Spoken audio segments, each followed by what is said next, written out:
നല്ലതല്ലേ. ആ ശരിയാണ്. തക്കുടോ ആ ഫോൺ എന്റെ ആണോ? അവിടെ സംസാരിക്കുന്നത് എന്ത്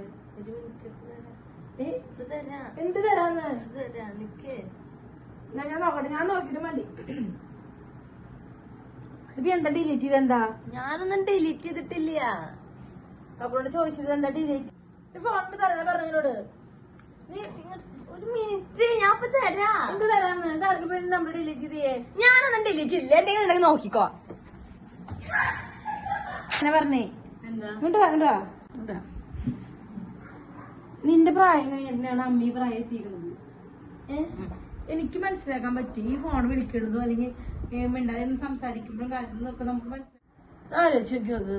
ഇപ്പോഴത്തെ രസത്തിനൊക്കെ നിങ്ങൾ ചാടും ഓരോ കുഴിയിൽ പോയിട്ട്. പിന്നെ ഉണ്ടാവുന്ന അവസ്ഥകൾ എന്താ? നിങ്ങൾ കഞ്ചാവും മാഫിയയുടെ ഇടയിലും മൈക്കാനും മാഫിയയുടെ ഇടയിലൊക്കെ നിങ്ങൾ പെടുക. ഫ്രണ്ടിനെ പോലെ ബാക്കിനെ പോലെ തന്നെ കാണും സാധാരണ എല്ലാവരും. ആദ്യം ഫ്രണ്ട് പറയും, പിന്നെ ലവർ പറയും, പിന്നെ അച്ഛനമ്മയെക്കാളും വലിയപ്പെട്ടത് അവരായി തീരും. ലാസ്റ്റ് എന്തുണ്ടാവും? ജീവിതത്തിൽ എല്ലാം നഷ്ടപ്പെട്ട് എത്ര നേരത്ത് നിനക്ക് നിന്റെ അച്ഛനമ്മ മാത്രമേ ഉണ്ടാവുള്ളൂ.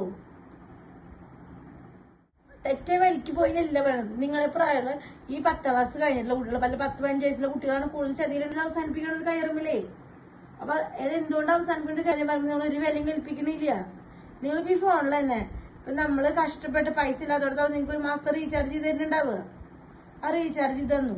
അല്ലെങ്കിൽ നല്ലൊരു ചെരുപ്പ് പോലും മേടിക്കാണ്ട് നിങ്ങൾ അത്രയും ഭംഗിയും പെർഫെക്റ്റ് നടക്കണമെന്നുള്ള മൈൻഡിലാണ് നിങ്ങളെ പഠിപ്പിക്കുന്നത്. അത് നിങ്ങൾക്ക് മനസ്സിലാക്കാൻ പറ്റില്ല വെച്ചെങ്കിൽ ഇനി അമ്മ പറയുന്നില്ല.